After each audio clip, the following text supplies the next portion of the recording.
Buenas a todos, en primer lugar gracias a Elige Juego y a todas las personas que lo hacen posible por permitirnos compartir nuestro trabajo y este material en concreto que tanta ilusión nos hace y tantos años llevamos ya trabajando.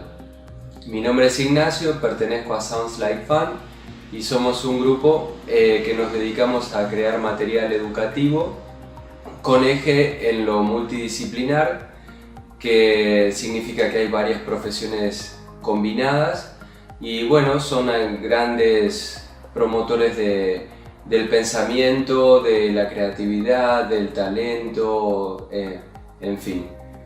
En este caso son juegos diseñados para aprender música y en concreto la teoría musical. Respecto a la idea, en algún momento está la idea de hacer juegos. Lo que nos gusta señalar es que el tiempo de la gestación de la idea es extenso, son varios años de trayectoria en la música y en la docencia en específico, y donde se observan situaciones que son muy particulares respecto a la música.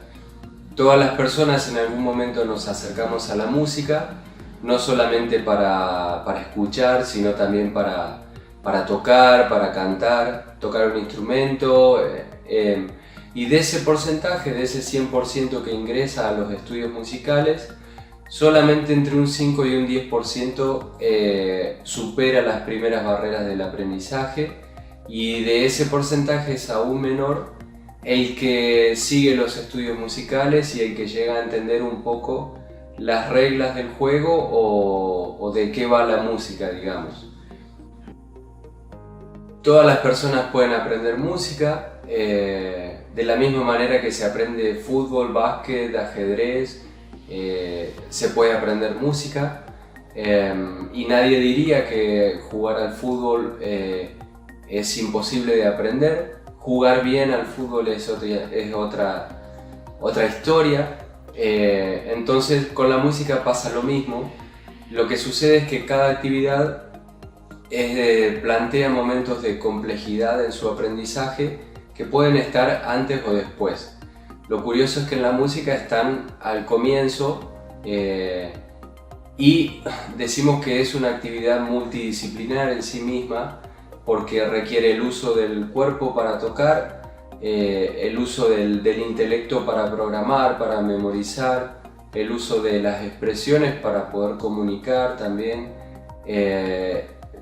Tiene muchos niveles de aprendizaje que cuando se hace música tienen que estar en simultáneo funcionando.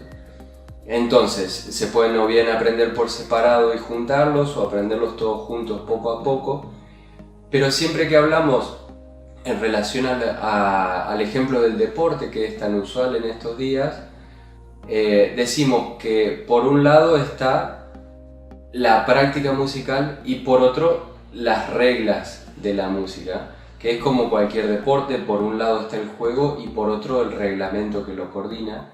Y las mayores fallas u obstáculos en el aprendizaje de la música están en las reglas, en comprender las reglas, y encontramos oportuno generar un material para cubrir ese espacio, para hacerlo más ameno, que sea más agradable, que se pueda estudiar más rápido, de forma más eficaz.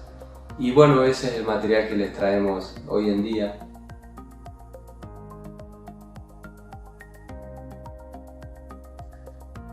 Respecto a por qué hacer los juegos, hay dos grandes bloques desde los que pensamos esa actividad. El elegir juego tiene que ver con el concepto que tenemos de juego. Un juego para nosotros es un simulacro de la realidad en un ambiente protegido y simplificado. Quiere decir que la persona que juega puede equivocarse y puede seguir jugando hasta desarrollarse y poder integrarse a esa realidad. El juego es la forma natural de aprender en los seres vivos, por la forma en que la naturaleza nos preparó para aprender. y esto es observable en todos los seres vivos. De alguna manera las personas cambiamos un poco esa forma de aprender introduciendo más el lenguaje, la abstracción, el aprendizaje académico, pero no hay forma más íntegra de aprender que a través del juego. Siempre damos el ejemplo de la película Karate Kid, por la que a través de encerar y pulir, el señor Miyagi le enseña karate a Daniel San sin que él lo supiera y sin tener que estar él explicando. Es decir, es una muy buena imagen de lo que hace el juego en nosotros. El juego esconde dentro de sí mismo el aprendizaje y no es necesario maestros, profesores, no es necesario explicar, no es necesario andar reflexionando sobre el aprendizaje. Si un juego está bien diseñado, el aprendizaje se integra por sí mismo y no necesita más que eso.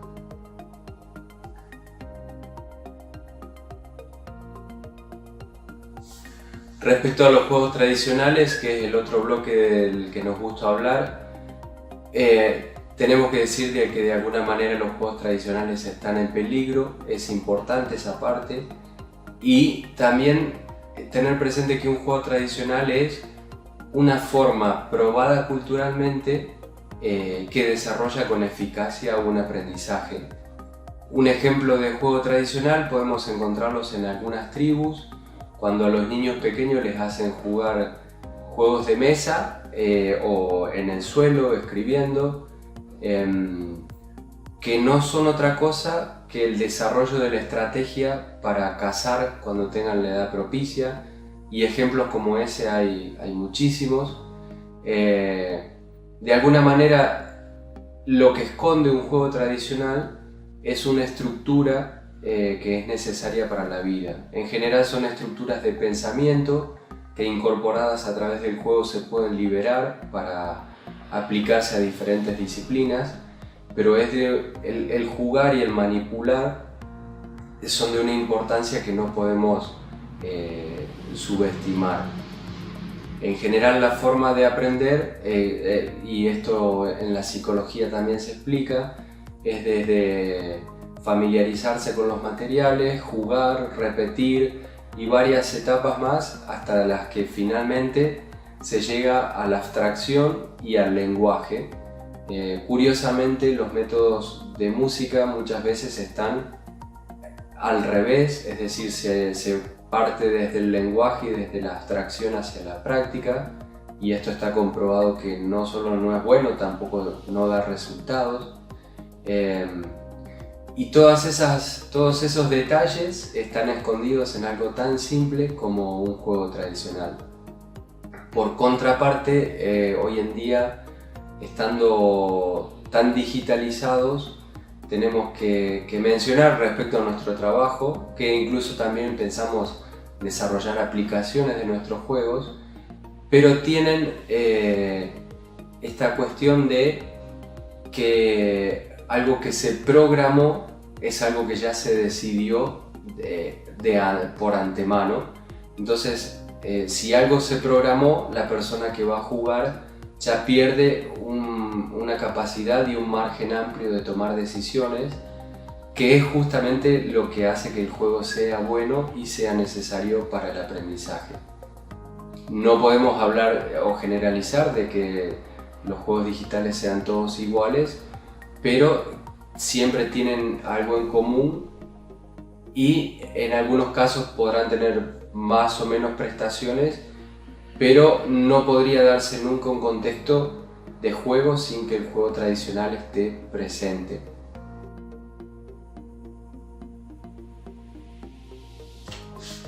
Bueno, pasar toda la estructura de la música a juegos fue un trabajo grande. La música tiene varias dimensiones, que son la altura, el espacio, el tiempo,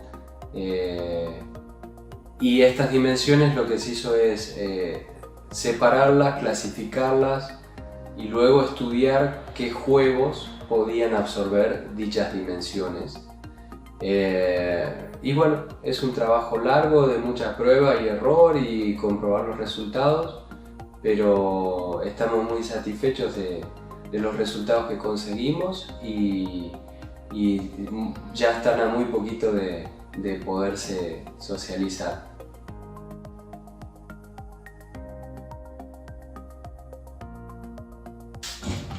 Queríamos hablar respecto al potencial del juego, que no es ni más ni menos que enseñar la teoría de la música sin decir una sola palabra, es decir, sin tener que explicar nada.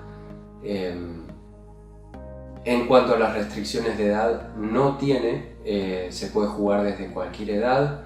Hay juegos más complejos y otros menos.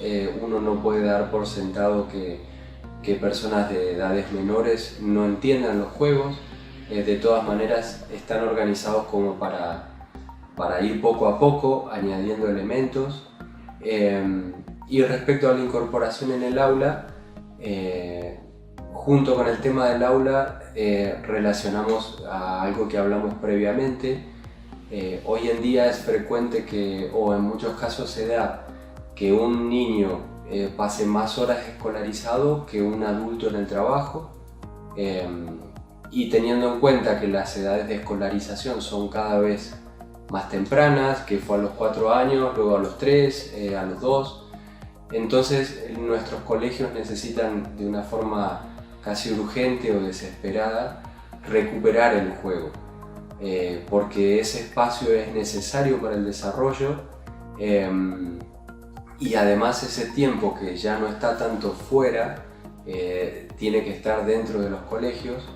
Y estamos muy contentos de que con un coste muy bajo se puedan introducir nuestros juegos, que además son juegos que cubren casi todo el ámbito de los juegos tradicionales, es decir, hay juegos de carta, juegos de mesa, también juegos con otras actividades que de momento no estamos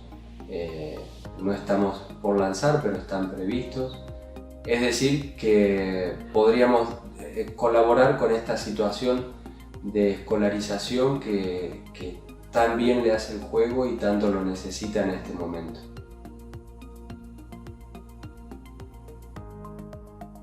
Respecto a la campaña Invercami, que comienza el 1 de abril, ya tenemos fecha de lanzamiento, invitarlos a todos a que participen.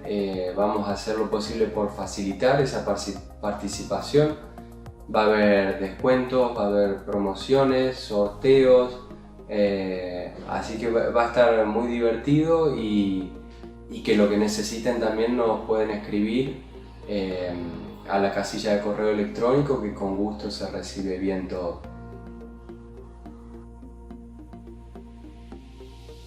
Bueno, y por último, sí queríamos volver a agradecer a Elige Juego, a Berkami y a las otras plataformas que nos están ayudando, y a todas las personas que siempre, así sea consultar algo o pasar tiempo con nosotros probando los juegos, siempre están.